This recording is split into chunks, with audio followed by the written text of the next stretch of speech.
곡선 계단을 따라가는 난간을 어떻게 만들면 되는지에 대해서 한번 보여드릴 겁니다.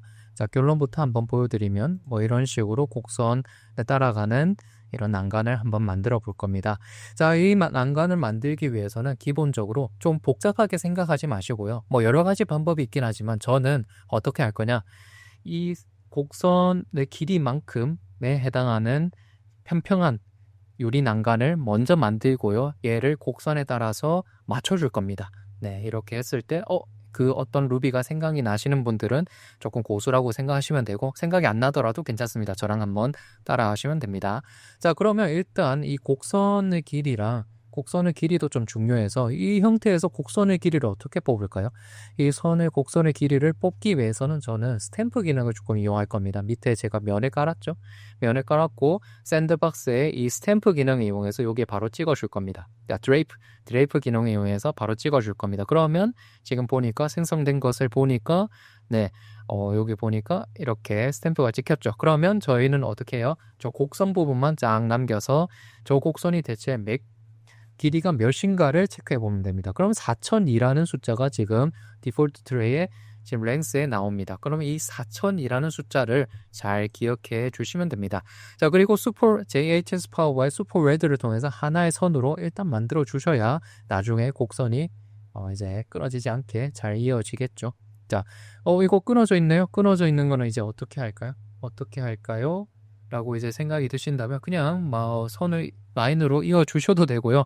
아니면 엣지 인스펙터이라는 기능을 하나에 사용할 겁니다. 저 위에 보시면 엣지 인스펙터이라는 기능, 이 기능을 사용할 겁니다. 그러면 바로 끊어진 면들이 바로 이렇게 생성이 되고 바로 픽스를 누르시면 터진 부분이 다 채워지게 됩니다. 그러면 바로 이제 똑같이 JHS 파워바의 웰드긴 슈퍼 웰드를 이용해서 선택을 하면 하나의 곡선으로 다 이어진 것을 볼 수가 있습니다. 네, 됐죠?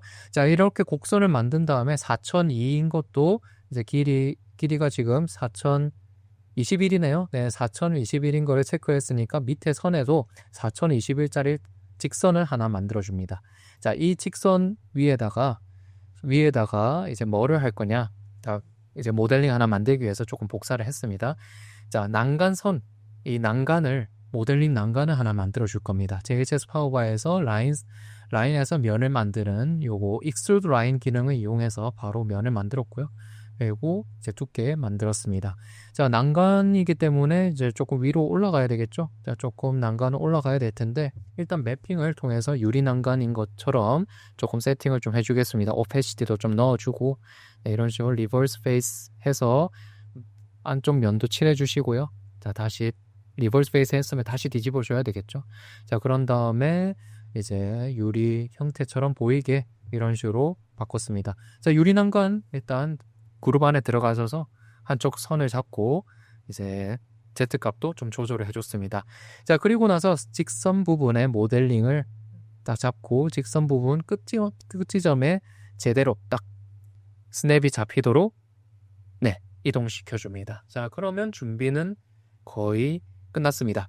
자, 여기서 저희가 해야 되는 건 이렇게 레드 축을 기준으로 이 모델링을 조금 이동시켜 주시고 곡선을 여기 바로 이쪽에 SY 좌표상에서 약간 밑으로 조금 빼주시면 됩니다. 이 정도로 세팅해 주시면 돼요. 레드 축이 가장 중요합니다.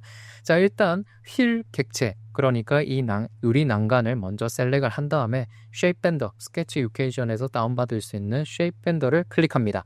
자, 클릭을 하게 되면 이제 바로 마우스가 선으로 바뀝니다. 자, 그러면 이 직선을 클릭합니다. 클릭한 다음에 이제 곡선으로 바뀌죠. 그러면 곡선 클릭합니다. 그러면 이제 미리 보기 이미지로 이렇게 휘는 게 맞니? 라고 이제 보여줍니다. 만약에 아니라면 화살표 방향키를 한 번씩 쭉쭉쭉 눌러보시면 스타트와 엔드 지점이 조금 바뀌고 안과 밖으로 바뀌면서 이게 조금 미리 보기가 바뀝니다.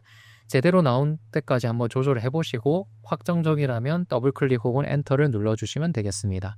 네, 이렇게 해서 더블클릭 해주시면 완성이 되고요. 얘를 만든 것을 저기에 이제 무브 해서 스냅 잡고 이동만 시켜주시면 이런 식으로 완성이 되게 됩니다.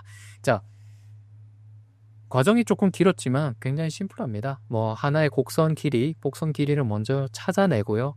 네, 찾아내고 내가 원하는 이 난간을 미리 평평하게 만든 다음에 해당 곡선에 맞춰서 따라가게 해주는 그 쉐입밴더 기능을 사용했다라는 것까지 봐주시면 되겠습니다. 궁금한 점 있으시면 댓글로 달아주시고 여러분들 오늘도 고생 많으셨습니다. 여기까지 쭈엠이었습니다. 모두들 행복한 하루 되세요.